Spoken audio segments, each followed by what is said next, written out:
I think the only big weakness in their lineup, though, is that if they do get a little bit behind, they don't really have too many scout heroes. Like, they don't have, like, a tanky frontliner to look for stuff. Puck can kind of do it with his evasiveness, but, like, if they're behind, like, Legion can do it too, but ideally Legion's, like, second or something. Like, oh, there's a guy, I'm going to duel him kind of a thing. So I feel like that could be a bit of an issue there for Wildcard gaming.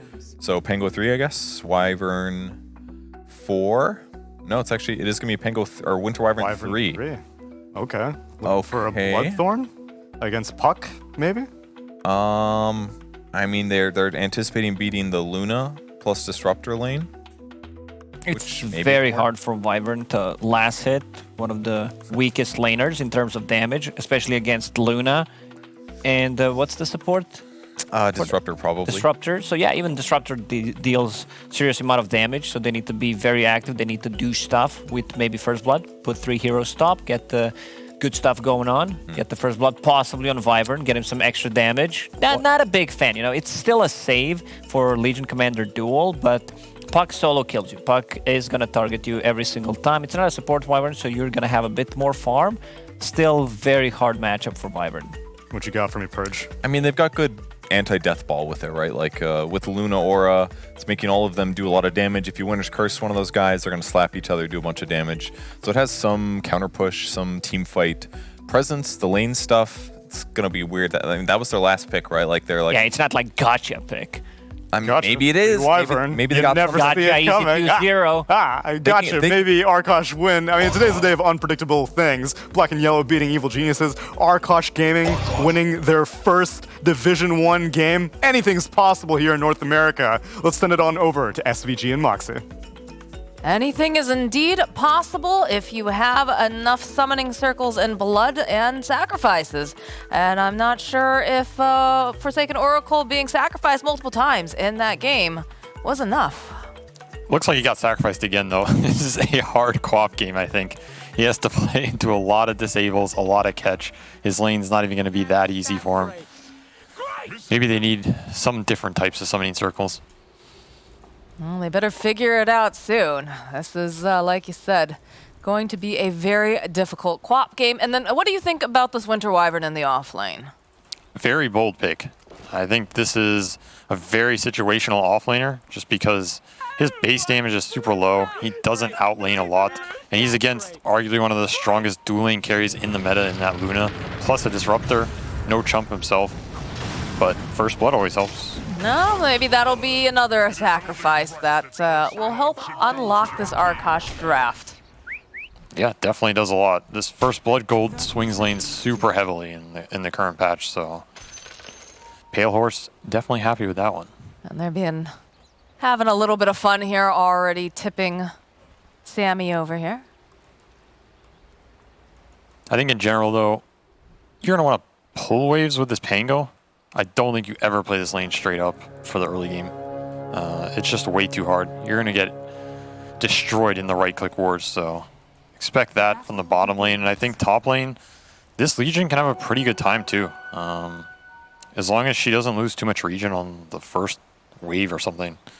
She can man-fight the Wraith King pretty well, and we've seen Snapfire just pop off in a lot of these games during the first season. This is like the most pick 4 position by a huge margin. And there's a reason for that. This hero's laning is quite formidable. Well, like they said, it looks like a very solid and very scary draft coming out from the side of Wildcard. So just make sure that they have to shore up those lanes, and they sound like they're pretty strong already. Yep. They get some lane momentum going, get the early ball at some point, 15, 20 minute mark. They have a save behind this Luna, who at some point gets an Aegis. Could see a fast high ground definitely on the horizon. But speaking of Arkosh, triple gauntlet Wraith King. Have not seen this yet. It's pretty interesting. Definitely ups his early base damage and tank ability. So some cool builds coming out. Do you like it though, I guess is the question, because it is unusual. This is a very poor Crow here because he went and he used his salve and he's still gonna die anyways.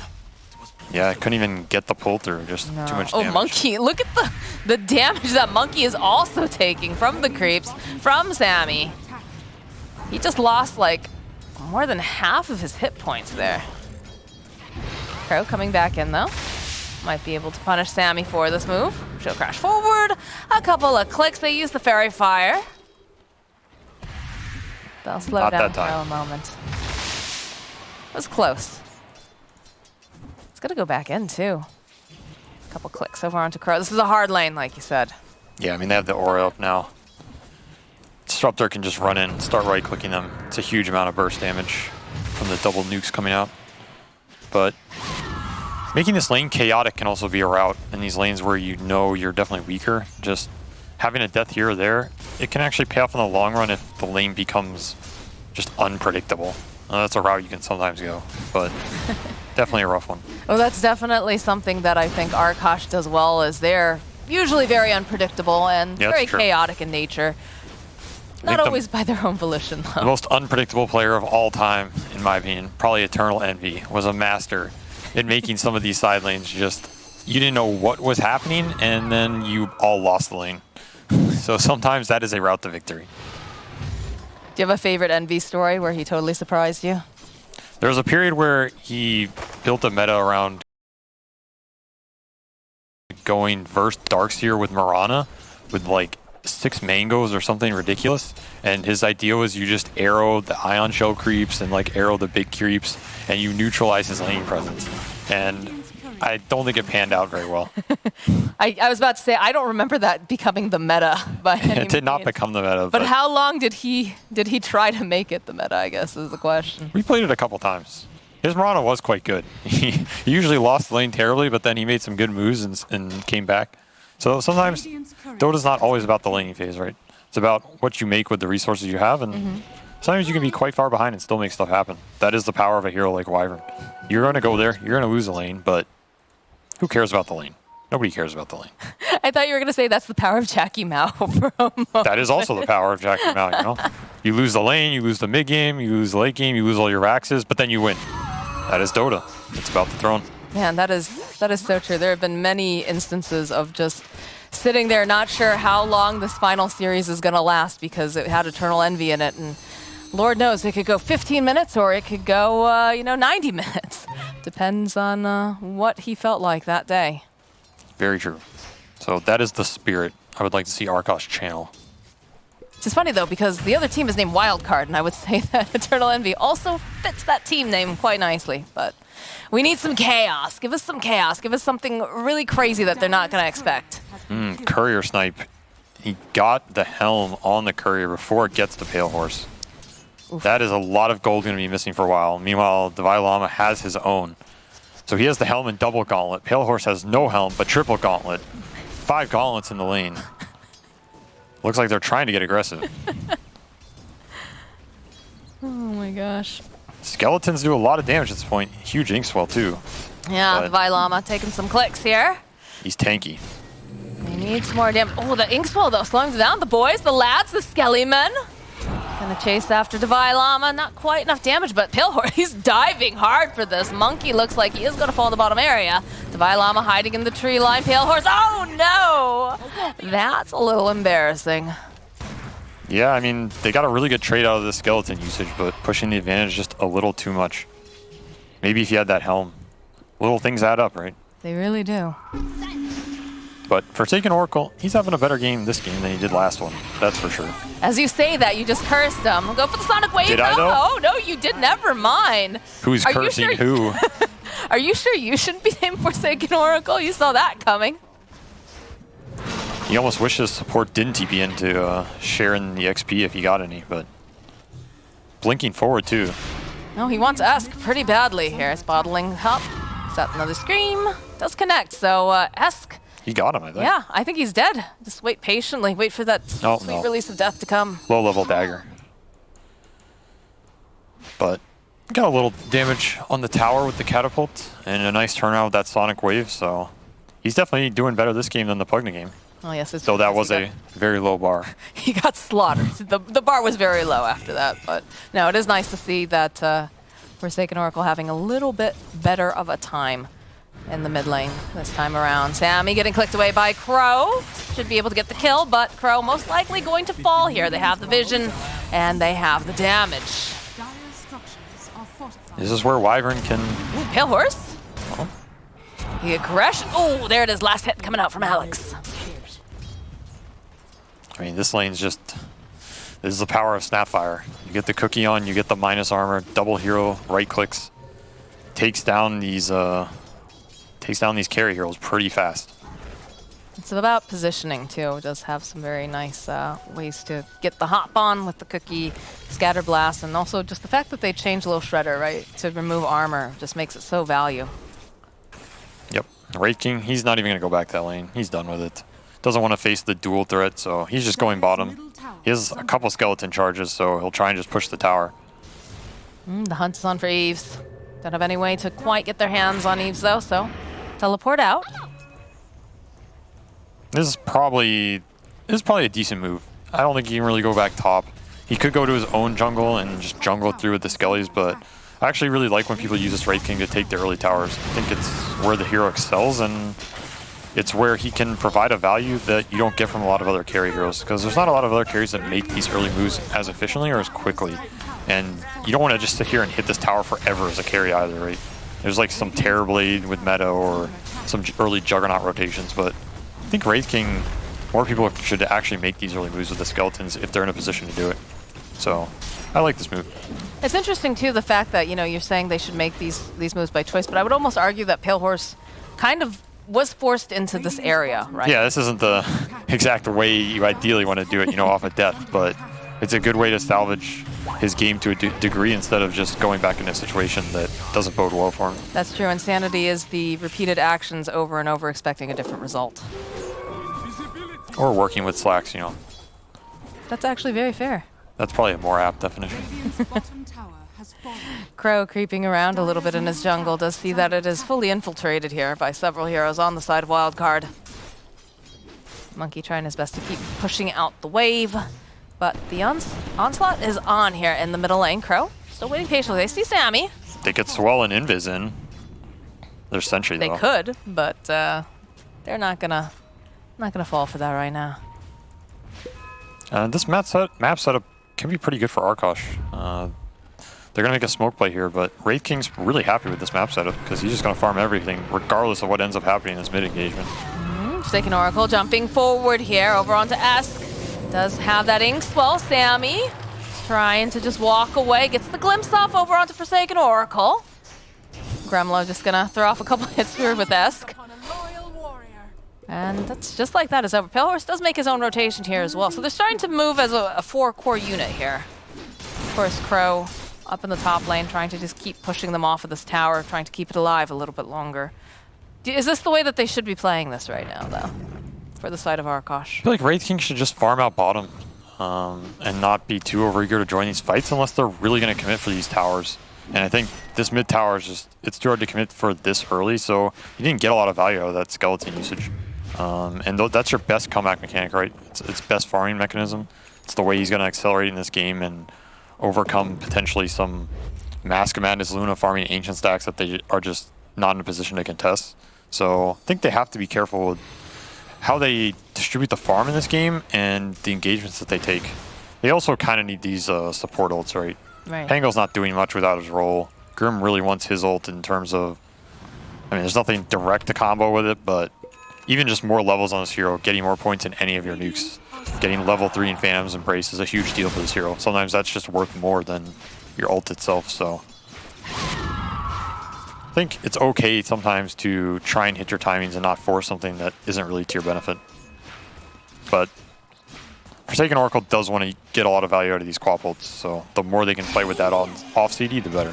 Dream Coil gets dropped by, and they'll fall with the Snapfire cookies. There's just nothing that Oracle can do. Gremlo just going to try to teleport out. They have the cookie. It's just a little bit too late. Yeah, it's a very nice kill. I mean, this is a very just nice 2-hero combination that's easy, low CD, right? It reminds me of the Singapore Major where people were playing a lot of Puck Phoenix. Similar idea. Puck's a great hero at locking people down for an extended period of time because you get the huge duration coil into the silence follow-up. You just need some damage on top. Monkey forced to use the Winter's Curse to buy a bit more time against Eves. And Crow is just hightailing it out. The rest of the team, though, joining up in the mid lane. We do have some ultimates online. Now we've got the Rolling Thunder, we've got the Soul Bind, so they could create some chaos. Rolling Thunder by Crow going forward. They found themselves a Snapfire. Gremlo trying to get the position. Sonic Wave will connect. They'll take down Alex. Crow still rolling forward, hoping to get his hands over onto Sammy. Gets swashbuckle up, but there is Eves nearby. And they're going to be able to just burst down Crow. And again, here comes Pale Horse. Right at the tail end here. It feels like they're... glimpse, though. Is he going to go for it? No one got glimpse. It would have been sick. Would have been sick for sure. I think Sammy may be just a little bit too scared. He's sitting a bit too low.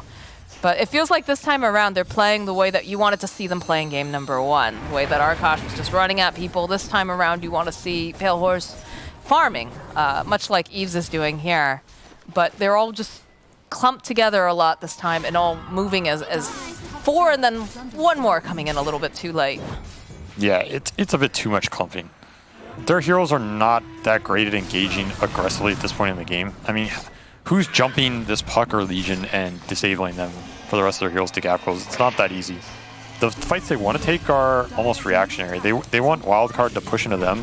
Like something here, if this Pango doesn't die here and they're hitting this tower, now you can maybe smoke in from the side with your Wyvern, ult 1 or 2 heroes, roll in with a swell. That's the type of engagement you want to take. But when you're just getting run at and you're getting glimpsed back, it's going to end bad for you.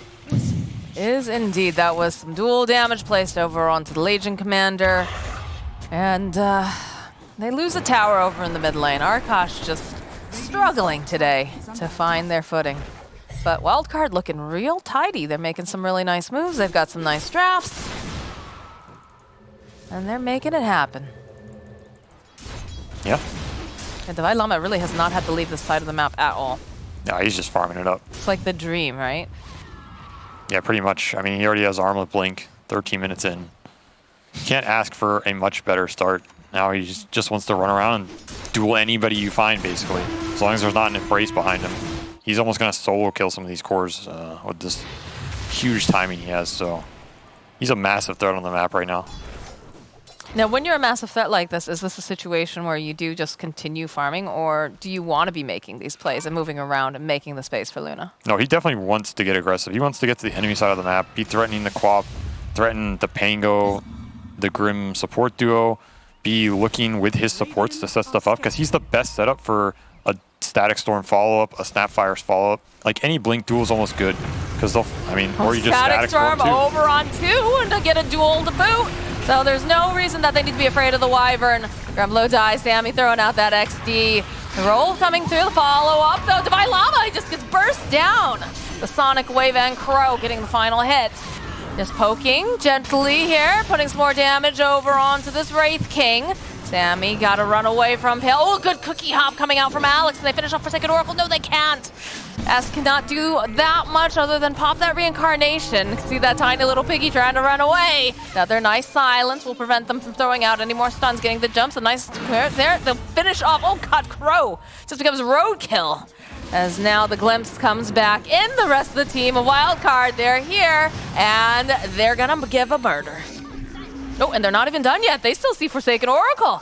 S cookie hop forward. Oh, they don't manage to. Oh, they still manage to get the final hit off. Thanks to that blade here. They get the Soulbind Gremlo all alone. He is going to die very, very well.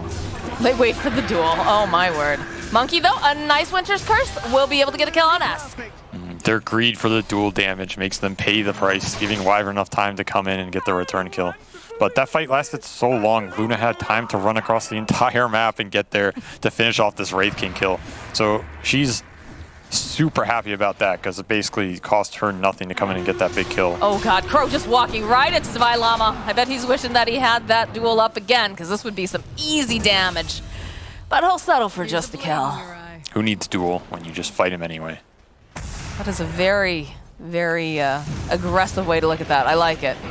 Go back in, Wyvern silence, a lot of damage from that.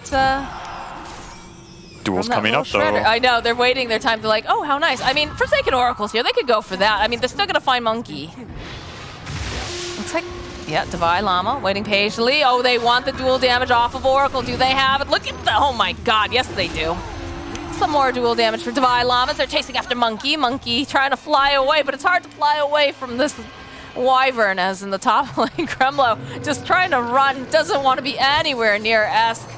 And already that ink spell's gone. They'll drag him right back in again. Couple more clicks coming out here. Is it going to be Sammy or is it going to be Esk? It's going to be Esk. Who gets the kill? These are the games where Disruptor's super fun to play. When your team stomps the first 10 minutes, you're super far ahead, you can just run at anything. Your cores are way stronger than the enemy cores, so they can just run them down. That's where Glimpse really shines as a spell. When you're behind on this hero, it feels really bad, because you have 2 spells that are positioning based that don't really help you hold the line. I mean, Glimpse is almost an anti-behind spell, right? Right. So in games like this hero just looks amazing. Oh god, there's another duel. All right, it's Dead Monkey. More dual damage for Divine Llama. They got the Soulbind off, but there's no one there to be hooked up against. So Divine Llama making his way back over. They can't quite get their hands on Esk. And they jump forward again over onto Crow. He's going to have to swashbuckle away. Pale Horse turning back in. The teleports are coming out, but they have a full Medallion, it looks like. That forward over onto Pale Horse. Get the kill onto Crow. Snapfire Kisses getting rained down. That Hellfire. Forsaken Oracle, he wanted this kill. He is going to get it on Divine Llama, but he is going to get glimpsed right back into that Static Storm. A little bit more silence, a little bit more damage. Alex is on a killing spree. And Eve's just hitting creeps. What a life. Yeah, he doesn't even need to show up to these fights. His Legion's just 1v5ing at this point. Already up to 70 dual damage in 17 minutes. What do you think the final tally is going to be for this Legion? I mean, it depends how early the GG gets called, right? That's the only thing stopping him. That is indeed. Esk again, finding the opening, puts down the Dream Coil, the Waning Rift, the clicks, everything, and that's a double kill now for Eves. This Luna getting away with murder.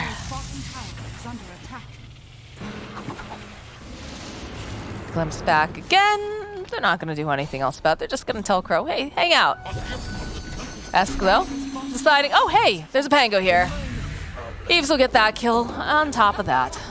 It's almost like Crow was resigned to his fate, but then they didn't want to kill him. He's just standing there. Are you guys going to kill me? You don't want to kill me? Please, God, kill me. Yeah, Get me out of this game. Oh, maybe they're just trying to show some mercy, but yeah, this game's already pretty out of control. Early blink on Wraith King. Maybe they can try and snowball some kills off it. Oh, look at Sammy. So that's a start, but look at Divine Llama. He's coming back in. He's looking for the opening. He's looking for Grumlow. Doesn't have the rest of his team very close by, though. The jump forward, Rayfire Blast, a cookie down into the low ground. Nice save by Alex.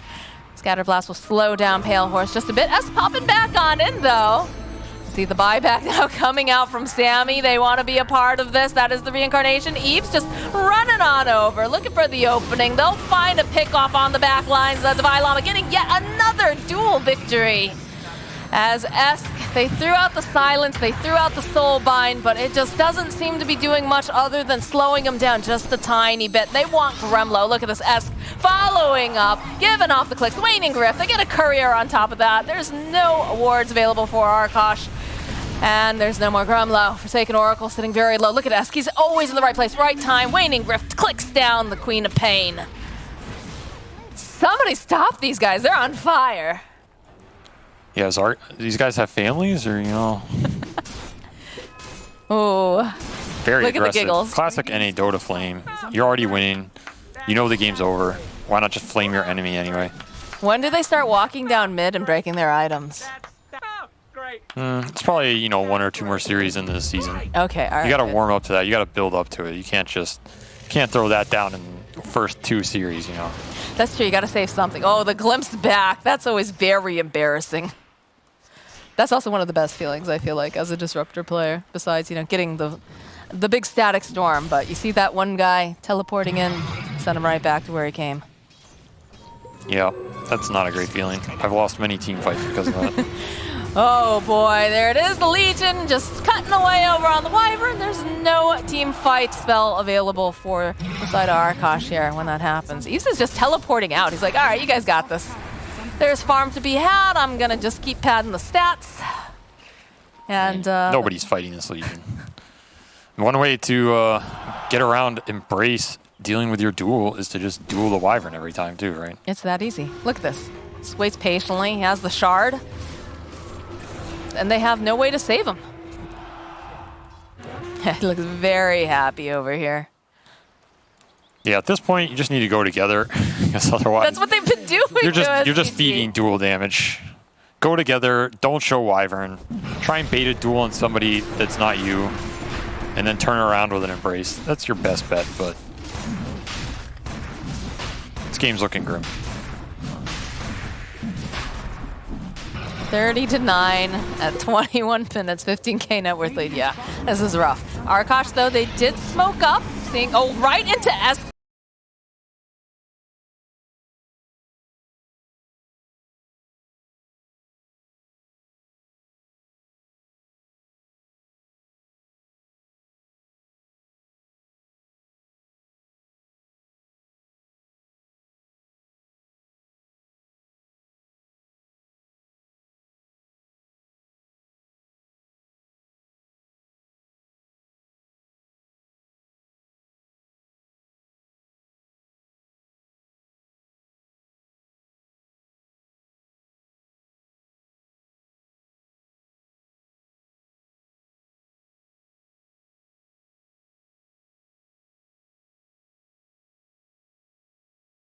They get some redemption. Puck. Eves was just allowed to hit buildings during that entire time. Yeah, it's easy when the entire enemy team's dead. Yes, it is. Look at this. Waiting patiently. But then, perfect.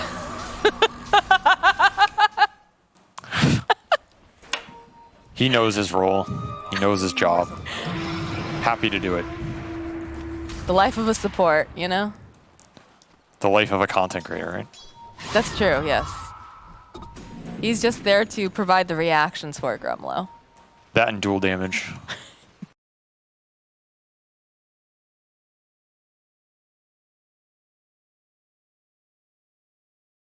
Spent a lot of it this game. Twailama's very happy. 130. Silver Edge on Luna. Yeah, Pretty nice. she's pretty fat. Yeah, she can buy anything. Not a traditional choice on the hero, but when you're this far ahead, why not? Maybe that's what they need, though. Maybe they need to lull them into, oh, never mind. Just Twailama gets himself a little bit more dual damage, 160. And I was going to say, maybe that's how they win this, right? They get a little too wacky, but no, this is still looking very, very difficult. Grumlow just gets chased down. There's a healing salve just dropped on the ground.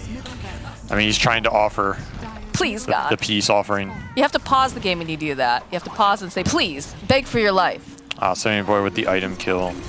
Ah, yeah, I see there we we've go. degenerated to full NA. Prime and Lower tier now. Dota. Stay very dead Forsaken Oracle, and they are leashed up. But look, they're just hitting the buildings like, all right, that's cool.